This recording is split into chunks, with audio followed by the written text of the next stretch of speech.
Hey guys, it's Dwight. Welcome back to my channel. It's been a while, so I'm looking forward to doing a painting today with you. I'm going to be working on a 24 by 36 canvas, and I'm going to be working sort of in those neutral tones that I've been doing more recently, just to kind of experiment with like mixing paints to create this more neutral palette. I'm using a new brand today. I think it's called Gorideal, if I'm saying that correctly.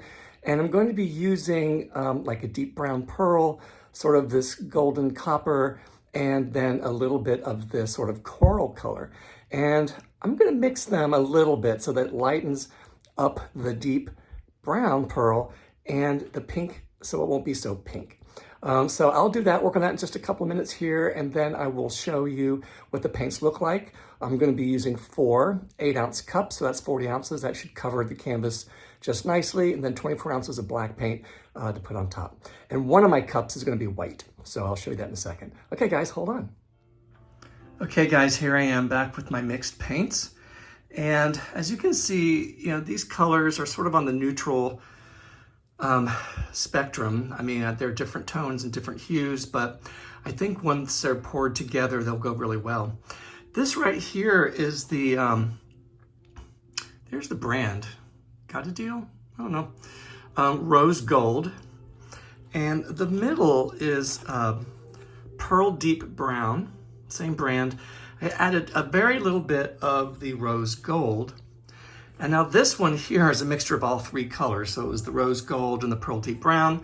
And then I added this Pearl Rose to give it sort of a reddish brick color. Of course, there's my Artist Loft Soft Body White and my Artist Loft Soft Body Black. Now remember, again, these are all mixed. 1 part paint, 2 to 3 parts Floetrol, just a drizzle of Liquitex pouring medium and water to thin. And my dump paint is mixed 1 part paint, 3 to 4 parts Floetrol, a drizzle of Liquitex pouring medium, and of course water to thin. So I'm going to prep my corners and edges, paint them black. That way, because my paints are thin, I don't want the white edges to show up. And we'll get started here in just a moment.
Okay guys, here I am with the wet results. My gosh, these paints worked really, really well.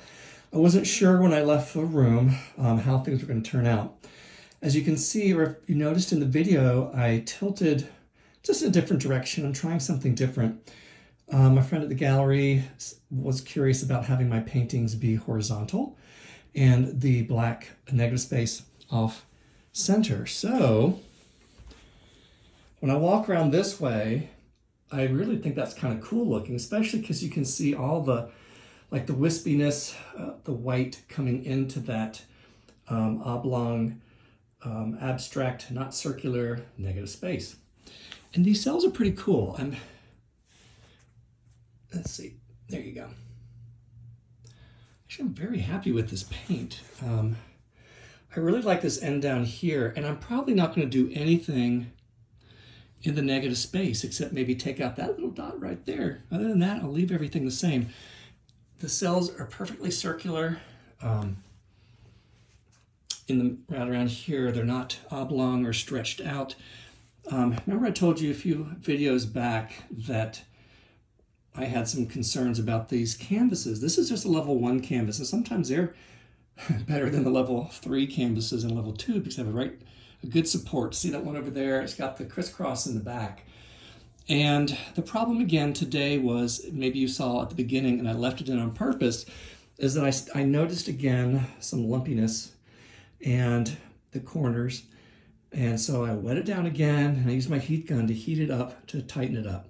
So this is what we have. So yeah, I think it's looking pretty cool. I'm very happy with this. Let me walk around to the other side here. You know, this is a possibility as well.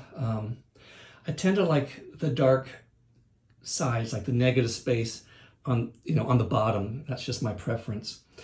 Anywho, I'm gonna see how this dries and I will show you hopefully tomorrow. And if there's any touch-ups that need to be made, that's it. But I'll be honest with you, since we've been talking, this little cell that I was gonna white out has gotten a little bit bigger. So I may use my heat gun or my torch just to warm it up and see if it expands even more, because then that would be perfect. A couple of dots right there in the middle. Okay, I'm blabbing here, guys. It was a great pour after vacation, and we'll do another one probably Saturday or Sunday. Okay, take care. We'll see you real soon. Hey guys, it's Dwight. It's the next morning, and I'm here with the final results. It's still a little wet over here. You kind of can't see from this angle. It's almost, it's all dry around, but sort of where my black paint and the weight of my paint ended up was right there. So it's gonna take the rest of the day probably to dry. So a couple of comments I wanna make. If you remember going back to the beginning of the video when I was mixing my paints, the colors were relatively dark. I had that pearl brown, a little bit of that rose gold in it, but it was still pretty dark. The rose gold, was pretty golden looking. And then I mixed sort of that coral color in with all two of the other colors. Even though it was dark and kind of a brick color, just the amount of white that I used lightened everything up. So it has sort of a pinkish hue to it, which isn't bad. I'm not complaining. But I just find it interesting. Sometimes I use a little white and then it gets too dark. And sometimes I use too much white and then it lightens everything up or takes over. So it's hard to find that balance. And I think some of that depends on where you actually pour the white. So we'll experiment again, maybe tomorrow. So let me show you close up. A couple of things I'm really excited about. One is, if you remember the last video, these two cells were little dots. They came in. It's really pretty cool. I'm not going to do any touch-ups. It doesn't need any touch-ups. I think there's enough black negative space that it really pulls you in anyway. It's not like a small spot. And sorry about the glare. And so the cells around it really pop because they're very light. And they're very well defined. As you can see, I love this edge. I really think that adds a lot to it. If that wasn't there, I'm not quite sure how that would look. But you can see the detail of all the pearls in here.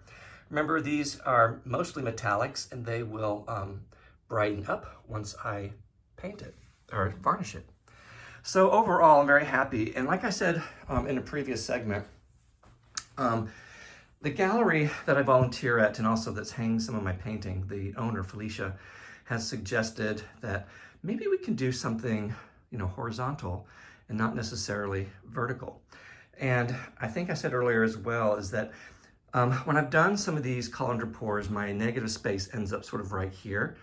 And she was saying, let's not make it symmetrical if you can help it. So I tilted differently today, which was great, or yesterday. And so the negative space is still on this side, but it's down here. So I think that's such a great perspective, and I think it looks really cool, and I'm pretty happy. Okay, friends, that's enough jabbering here. Have a great start to your weekend. And yeah, I'm gonna work on these same colors tomorrow, and we'll see what we can do with it. Okay, have a great weekend, and we'll see you real soon.